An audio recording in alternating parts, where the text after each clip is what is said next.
Hey everybody! Today I am going to be going over my footage of a very, very good run. I don't exactly remember the end time, which is kind of embarrassing, but I do know that it was indeed one of my best runs. Not quite my best run, but indeed a very good run nonetheless. And I'll be going over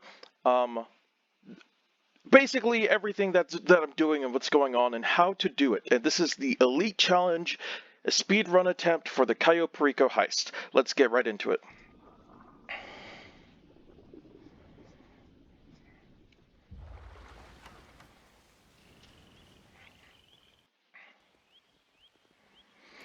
All right, so immediately, I guess as a mention, um, so as you can see by the weapons I chose, the location I spawned, and the suit that I'm wearing, I chose the Kosatka as my vehicle to enter in from.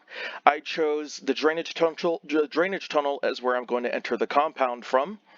As well as the island, I suppose. I chose the weapon selection. I forgot what exactly it's called, Conspirator, I think. The one that gave you the Desert Eagle and the tactical rifle.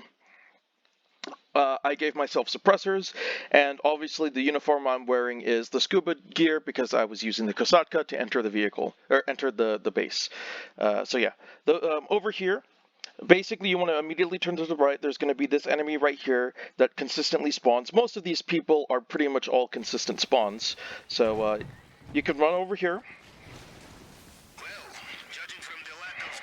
Oh, and I chose night, obviously. I don't know if there's actually a difference between choosing night and day. I just chose night because, it doesn't really matter too much whether I choose night or day. So I just have always chosen night, so I don't see a reason not to choose night. Sorry. What's important here is that you wait for this juggernaut to turn to the left. Alright, as soon as he turns to the left, you're going to want to go over this guy. This guy always turns to the right.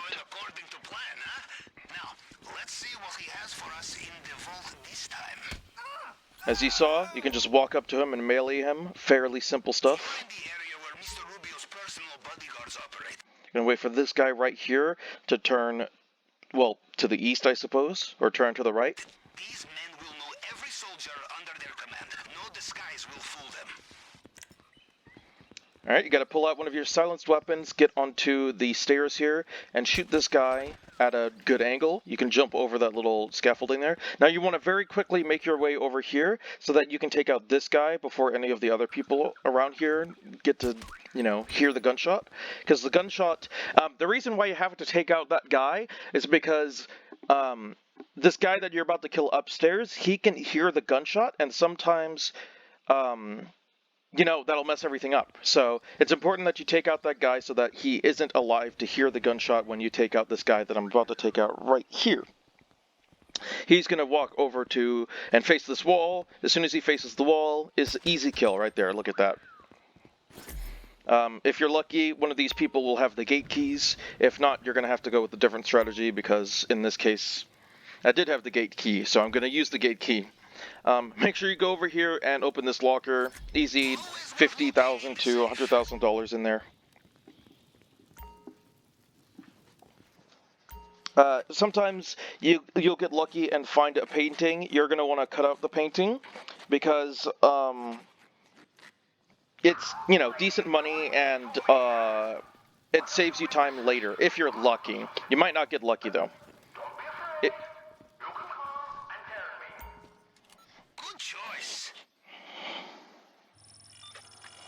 So I just simply go through the Print Cloner VR 1.0. This one's fairly simple to do. My general rule of thumb is that I always work from the top to the bottom because in general it's pretty often that the bottom parts are going to be fixed already. If they're not fixed, then they should be relatively easy fix. But you want to identify which one is the top one or the bottom one, and then do like 1, 2, 3. Like I'll just do 1, 2, 3 from the top, or 1, 2, 3, 4 from the bottom. Or if I'm on this one, I'll do 1, 2, 3, 4 from the bottom. Or if I have an easily recognizable piece, like this right here is very easily recognizable, I can just be like the one above that. But yeah. blueprints of previous scans. You just have to cycle through them to match the target print.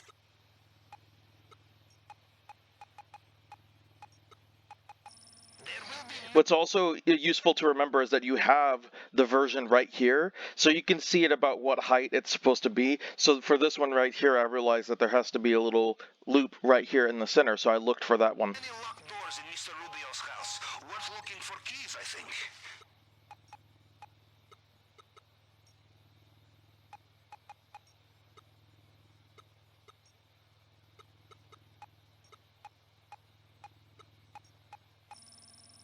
There we go. You can see what I was talking about in action, where you work from the top piece or the bottom piece, and then you sort it out from there.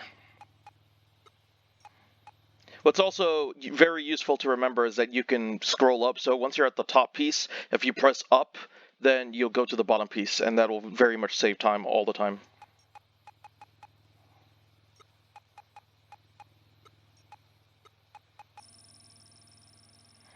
And there we go. There it is. I think the timer was at 3:54. Not too bad. Not too bad. What the actual timer was, I don't know. But I had 3 minutes and 54 seconds left. I pulled out my phone because I was spamming right on the D-pad. Once you get in here, because I'm playing on Xbox. Once you get into the elevator, you have to press right on the D-pad. I already knew that, obviously, so I was spamming right on the D-pad. I accidentally hit up on the D-pad, which is phone. But yeah. Welcome back.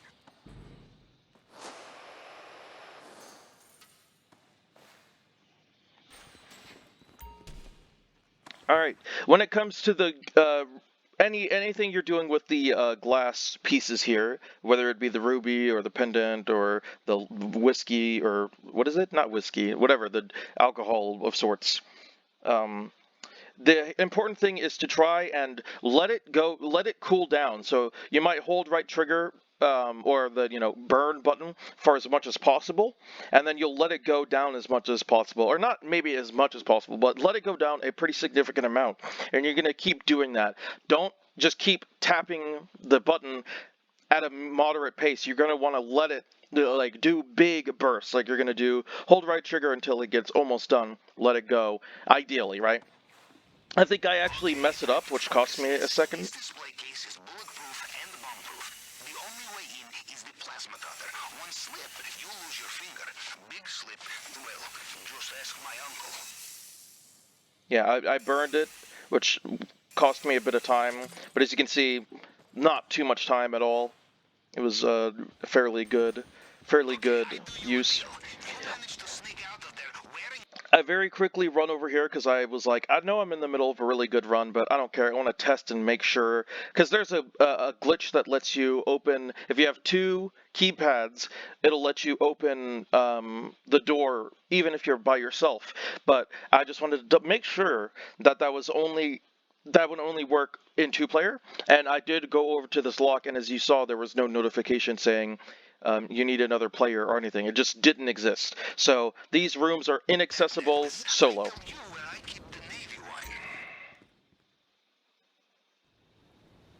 looks like they have sealed off the drainage pipe you used to get in here.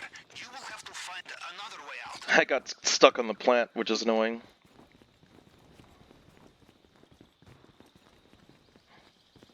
I keep running into walls, but yeah. Alright, so I got really lucky. I feel like this part over here is RNG, or maybe it's not. Maybe it's because it's hard to consistently, like, leave every single time, because most of what I do is consistent here. Except obviously with getting the timing right, you're never gonna, do the fingerprint scanner thing it's never going to take the exact same amount of time every time. So if you get lucky, then you'll get in a scenario where you can almost immediately leave out. You also have to be lucky and make sure you get the door key. Sometimes you don't get the door key, in which case you'll have to go around a different route, but of course I don't show that here. So, as you saw, I shot those two guys. General word of advice is that when you go to shoot one guy, and then you un-ADS, so that way you can lock into this guy. And then the second, you don't shoot him immediately, but you wait until you have a clear shot on his head, and then you shoot him. You don't want to spray and shoot him and not hit the head. You got to make sure you hit the head, even if it takes a little bit of extra time to, make sure you get the headshot. You want to take that extra time to shoot the head because you don't want to accidentally shoot him, knock him over, and then have his gun fire, and then when his gun fires, it alerts everyone. It doesn't happen particularly often, but I have not had it happen ever if I wait and then shoot his head. But if you do, I'll say this, if you do get into a scenario where you just shoot his chest or whatever, his shoulder or whatever, just keep spraying the body, don't let him get up. Just keep spraying the body as much as you can and make sure you kill him. Alright, so you have this cutscene here, fairly simple stuff.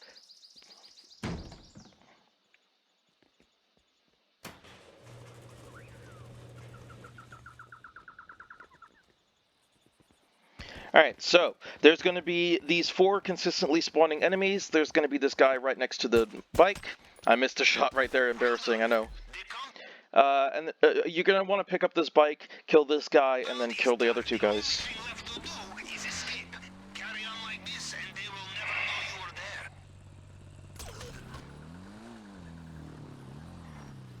You can get fairly close to the enemies and they won't notice, as you can see. So, that was a very clear mistake, as you saw, and this is an important lesson to go over, because I completely missed his head, which messed up the entire thing, or it almost messed up the entire thing. So, as you can see, he moved his head forward a little bit, so I missed by like a millimeter. So, I'm like, oh, they both know what's up. So, I gotta make sure I try and shoot this guy so that he's incapacitated, and as fast as possible, make sure I shoot this guy. I actually accidentally killed him here. I was meant to shoot this guy, because you gotta make sure they're at least both incapacitated, because if one of them is, at the ready, it'll like compromise the entire mission. So I just so happened to kill this guy, but in reality, I was aiming for the guy who's still standing, and I got lucky enough that I had just enough time to take everybody out and not have the entire mission get compromised.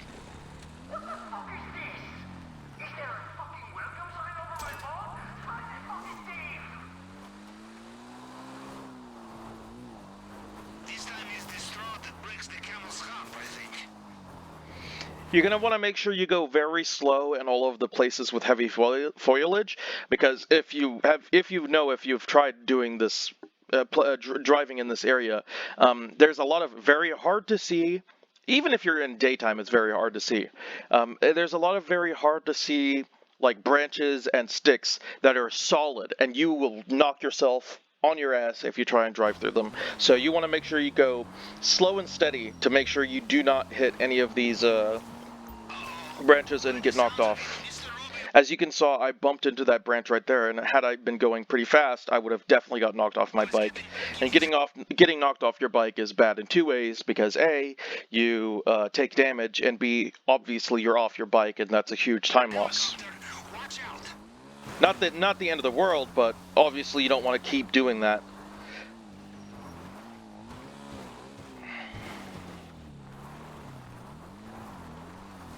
So if you follow this see this tree right here. I just keep running my face into it. The hitboxes also are like weird, like they're way bigger than they should be. Alright, so there's this guy over here on the camp. You can very easily, if you have your timing right, you can very easily slide in between these 2 guys, and you shouldn't have any problem at all.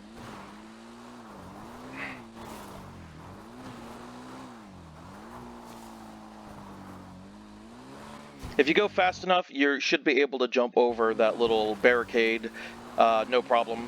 In fact, I've never crashed into it, I've always jumped it, so.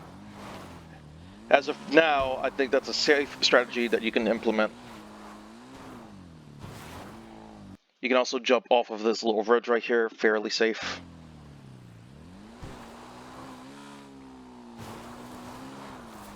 Making sure to avoid any cones of visions of all of the enemies.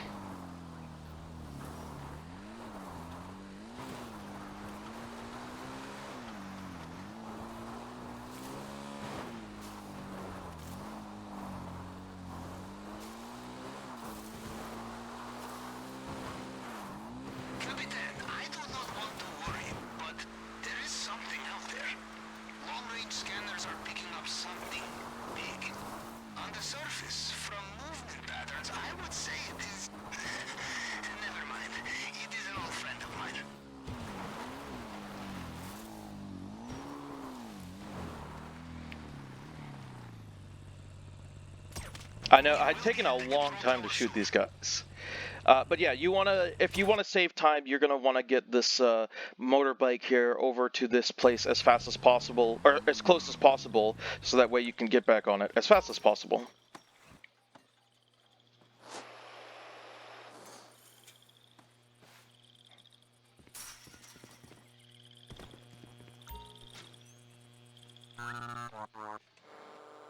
All right, so these Volt Lab, guides here, I think they're fairly simple, and if you don't understand how it works, I'm going to very quickly explain. Basically, you have the numbers on the left here that represent the numbers that, like, the first digits of the numbers that you are going to be multiplying. These over here are multipliers. All of these numbers together you're going to add, as you can see by these addition signs, you're going to be adding all of these numbers together to get your target. These numbers, however, are hidden. As you can see, these multipliers are hidden, and you have to figure out what they are. I don't know if it's different every time. I'm not sure. But as you can see, you can go in, select a number, and you can go and see what the multipliers are. So, for example, this one right here is 2. This one is 10. So as I can see, my target is 107. So immediately what I'm thinking is, okay, I saw that this one was 1. It was hard to see. Let's see if I can go back and find it. This is my kind of engineering. So I see that this one is 1, the top one here. I pressed play, so it skipped it. But I was here for a second. I know that this one is a multiplier of 1. This one is a multiplier of 2, and this one is a multiplier of 10. So, by that logic, I know that my target is 107. So, if I do 9 times 10 plus 8 times 2 plus 1 times 1, then I'll get 107. The wires on the left must be connected to the values on the right. Go from top to bottom. The values must add up to the target voltage. You can see that number in the middle. He explains it, but he doesn't really explain it as well as I do, obviously. I also accidentally jump on that thing, completely an accident. Looks like compound air defenses are separate. Those we cannot touch.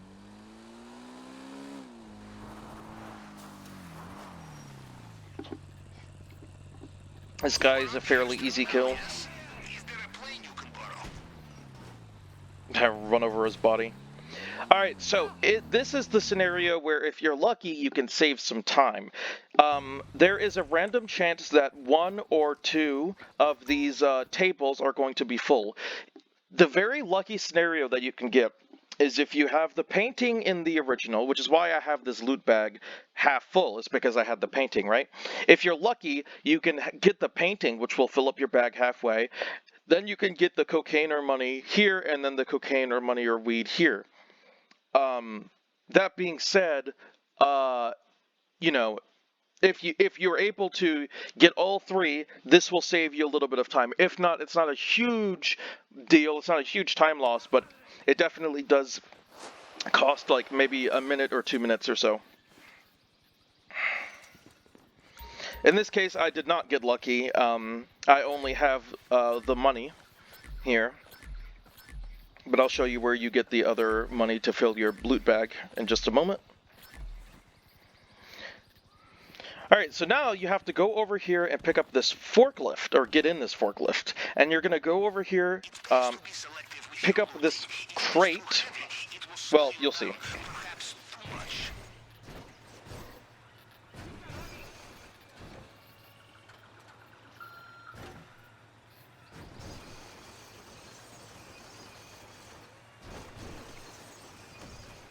Oh, if you're wondering why I keep turning to the left there, it's because my controller is broken, and every time that I move forward with my stick, it makes me look to the left. Not every time. Sometimes, when I move forward with my stick, it makes me look to the left, or if I move backwards with my stick, it makes me look to the right, simply just because my controller is broken. That is not an intentional plan.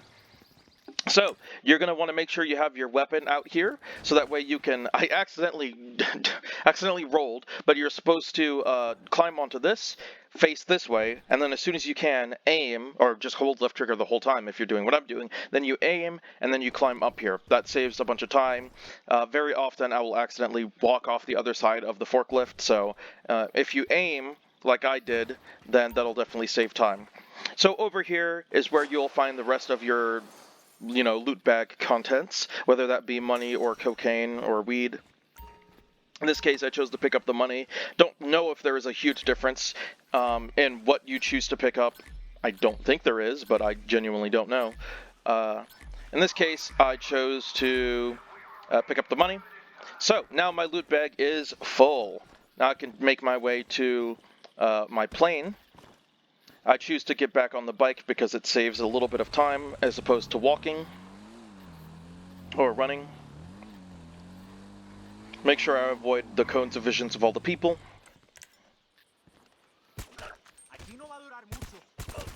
I missed a little bit there, but that's no problem at all.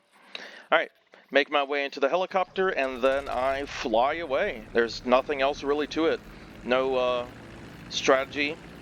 So I'll just let that play out. Do not fly over compound. The air defenses there are still online.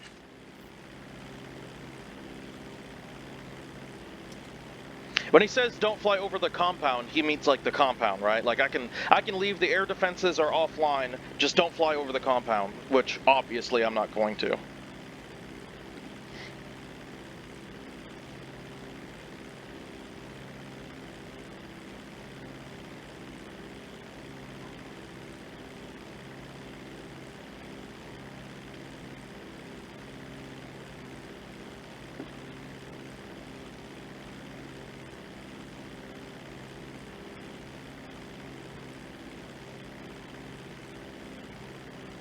Oh, and for the record, in terms of the setups and whatnot, or let me say, when you're gathering the intel, you don't need to look out for any extra stuff at all. All you need to do is go onto the security cameras, go 4 feeds in, look to the left. What the 4 feeds in is the basement. Once you're in the basement feed, look to the left, spot whatever it is that you need to spot, whether it be the diamond, the bonds, the necklace, whatever it is. Once you spot that, you can immediately exit out. You don't have to look for anything else. Um, as long as had already at that point obviously scouted out where what is it called? Well, you don't need to do that, I guess, but if it would be good for you to know where the air defense systems are, so you can disable them. Anyways, as you can see here, I got $134 million. I did it in 13 minutes, 11 seconds. Pretty darn good. 0 hacks failed because it's pretty hard to fail a hack, and obviously you have to have a full loot bag, and that's the elite challenge. That's why I went and got that extra money, not necessarily just because it's extra money, but also because in order to get the elite challenge, everybody has to have a full bag. Yeah, if you're lucky, you can have the painting, and then in the first one that doesn't require the forklift, you can get either the money or the cocaine on both tables. But if you need to, go around, that's also fine. It's not a huge deal. Anyways, I hope you enjoyed that little guide as to my speedrun attempt of the Elite Challenge version. No enemies, no, it's a full stealth. No enemies spotted, or no enemies, found out where I was. And, yeah, cool stuff. I hope you guys enjoyed. If you want me to do an analysis of the entire run and not just the heist portion, do let me know. There's a little bit of nuance with everything else because everything else has a lot of RNG involved except for the gather intel part. Everything else has a lot of RNG involved. What I say is very likely not going to be what you get because there's so many different possibilities, especially when it comes to gathering the weapons, because you could either go to a building and clear the enemies out, which is relatively quick, or if you're very unlucky, then you'll have to go to the Merryweather HQ and follow the Valkyrie up until they get to Blaine County, and then you got to take out the enemies, get in the Avenger. It takes so much longer to do. But, yeah, I hope you guys enjoyed. Take care. Peace.